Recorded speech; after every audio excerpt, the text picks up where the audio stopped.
Today we're diving into an energy crisis that could shake North America to its core for decades.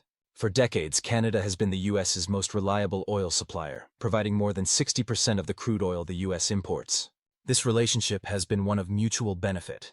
Canada supplying vast amounts of oil to the US at competitive prices, while the US refines and processes this crude in its specialized refineries. But today, this once stable partnership is under threat like never before. The underlying reasons for this collapse are deeply intertwined with trade disputes, political tensions, and a rapidly evolving global energy market. In early 2025, trade wars between the two countries escalated to a point where Canada is now seriously considering halting its oil exports to the US entirely. This could send shockwaves not only through North American economies, but across global markets, triggering skyrocketing fuel prices, destabilizing global energy markets, and throwing the future of energy security into serious jeopardy. And for the US, which relies so heavily on Canadian oil, this would be nothing short of catastrophic. With the clock ticking, and both countries on the verge of a decision that could have profound implications for the world, let's break down critical factors that have led to this momentous crisis. These factors are not just about economics. They speak to the shifting geopolitical landscape, the vulnerability of energy infrastructures, and the risks associated with a globalized oil supply. At the very heart of this crisis is a bold economic move by the US in the form of tariffs on Canadian oil. In February 2025, the US government imposed a 10% tariff on Canadian crude, citing the need to protect domestic industries from foreign competition. While the tariff was part of a broader strategy to address perceived trade imbalances, its impact on the energy sector has been immediate and severe. Historically, US refineries, particularly those in the Midwest, have been built to process heavy crude oil like that produced in Canada's oil sands. This crude oil, though more difficult to extract, is a reliable and cost-effective fuel source for the US. However, with the new tariffs in place, the cost of processing this oil has become prohibitively expensive. Refineries, which have relied on this specific type of crude for decades, are now faced with either absorbing higher costs or finding new sources of oil, both of which are difficult and costly. This decision has made Canada rethink its position. For years, the US was Canada's largest customer. Selling oil to American refineries was a straightforward and profitable transaction. But with the introduction of these tariffs, Canadian oil is no longer as lucrative as it once was. With alternative buyers such as China, India, and even some European nations showing interest in Canadian oil, Canada is beginning to look for other markets where they can achieve better pricing and more favorable trade terms. The US, once the clear and reliable customer, is now competing for Canada's attention in a much more crowded global market. What was once a well-oiled system of interdependence is now strained, and the consequences are beginning to ripple through both economies. Canada's decision to reconsider its energy exports has set the stage for an increasingly hostile environment between two nations that have long enjoyed friendly trade relations.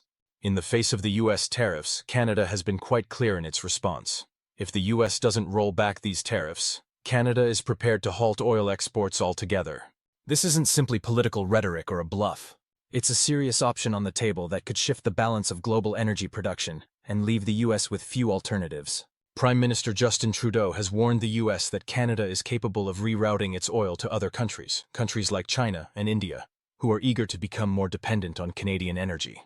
With infrastructure in place to support the rerouting of oil shipments to the Pacific coast and into Asia, Canada is strategically positioned to walk away from its reliance on the US market entirely. The US would feel the effects almost immediately. The refineries in the US are specifically designed to handle Canadian heavy crude oil, which is much more challenging to refine compared to lighter grades of oil from other regions. Retooling US refineries to accommodate other types of crude oil would not only be expensive, it would also take years to implement. Moreover, finding alternate sources of oil on short notice would be difficult, if not impossible. The US could potentially turn to OPEC, but this comes with its own set of challenges. OPEC countries, particularly in the Middle East, are known for manipulating oil prices, which leaves the US vulnerable to price fluctuations and supply inconsistencies. Alternatively, Venezuela, another oil-rich nation, could step in. But with its political instability and decaying infrastructure, it's hardly a reliable partner. If Canada decides to pivot to markets in Asia, it could be the death knell for the US-Canada oil trade. Not only would the US lose its most reliable oil supplier, but it could also signal the beginning of a new global energy alignment that would leave the US scrambling for energy resources. Gas price mayhem. A crisis at the pump. One of the most immediate consequences of Canada cutting off its oil exports would be a dramatic rise in gas prices across the US. Some estimates suggest that in the worst-case scenario, gas prices could surge past $7 per gallon, with some areas seeing prices of $8 or even $9 per gallon within days. This would send shockwaves through the entire U.S. economy. The trucking industry, which relies on diesel fuel to transport goods across the country, would see its costs skyrocket.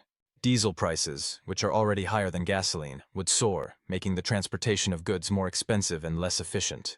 The ripple effect would be felt across nearly every sector. Consumers would see rising costs on everything from groceries to electronics, as the price of transportation increases, ultimately inflating the cost of goods. Beyond the trucking industry, airlines, also heavily reliant on jet fuel, would have no choice but to raise ticket prices.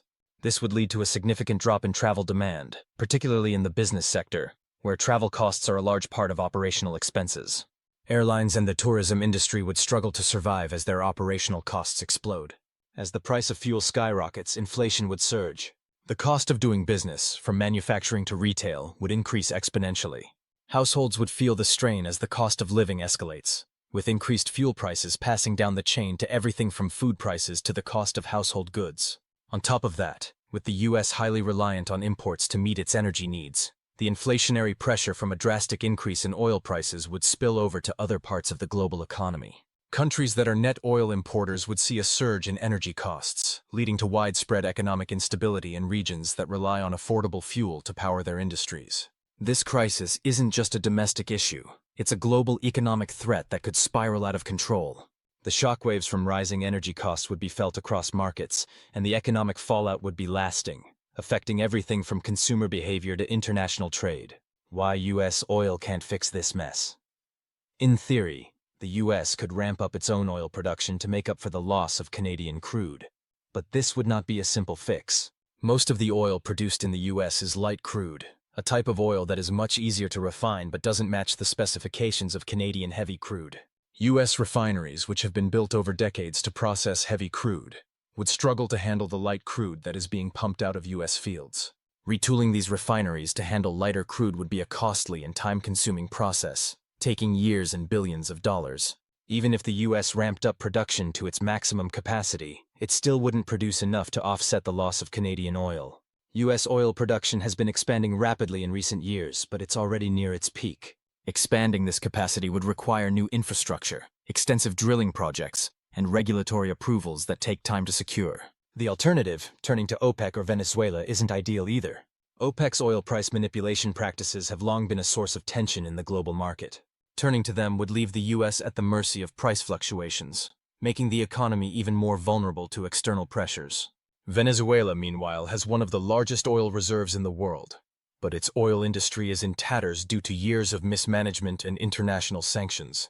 Even if Venezuela could ramp up production, its unstable political climate and underdeveloped infrastructure make it a poor substitute for Canadian oil. In short, the U.S. is in a bind. There's no easy solution to this oil crisis, and without Canadian oil, the country would face significant challenges in maintaining its energy security. The U.S. may be able to produce more oil in the long run, but it will not be able to quickly replace the critical supply of Canadian crude. The shrinking U.S. Strategic Petroleum Reserve. The U.S. Strategic Petroleum Reserve, SPR, was created in 1975 as a safeguard against potential energy crises. At its peak, the SPR held over 727 million barrels of oil, enough to cover months of U.S. consumption in the event of a major supply disruption. However, today the reserve has shrunk to just 390 million barrels, its lowest level in over 4 decades.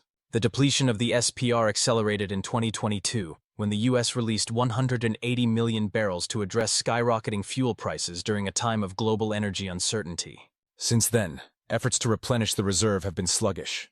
In fact, only 59 million barrels have been repurchased, leaving the U.S. with a critically low safety net. With the SPR already depleted, any disruption to oil imports, such as the potential loss of Canadian crude, could send shockwaves through the U.S. economy. The country would be left without a reliable backup in the event of a supply shock, such as a natural disaster or geopolitical crisis. If the U.S. doesn't take immediate action to restore its reserves, it could face an even more perilous energy future. The SPR was designed to protect the country from oil supply disruptions. But with it running at such low levels, the U.S. would be highly vulnerable to any energy crisis, including the loss of Canadian oil. The global energy ripple effect. The impact of a Canadian oil cutoff wouldn't be confined to the US alone. Canada is one of the largest oil exporters in the world, and a significant disruption to its oil exports would have far-reaching consequences for the global oil market.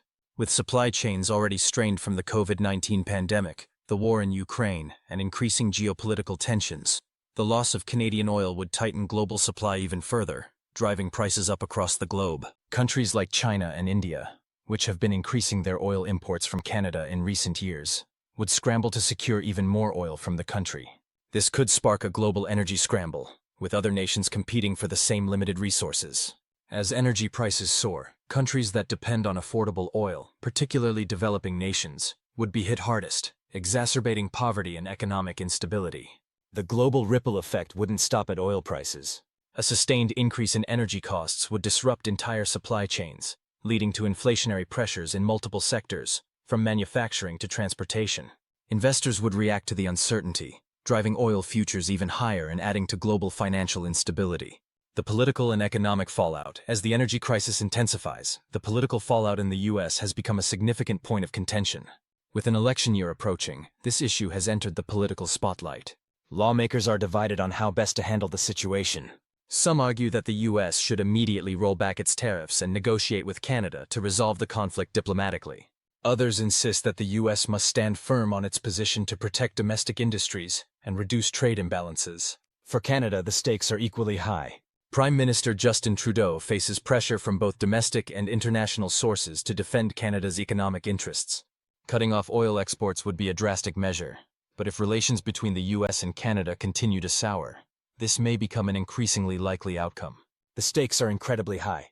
Both countries stand at a crossroads, and the decisions made over the next few months will have lasting implications for the future of energy security in North America. Will the US back down and engage in diplomatic negotiations? Or will this escalate into a full-scale trade war that threatens to destabilize the global economy? The road ahead, what's next?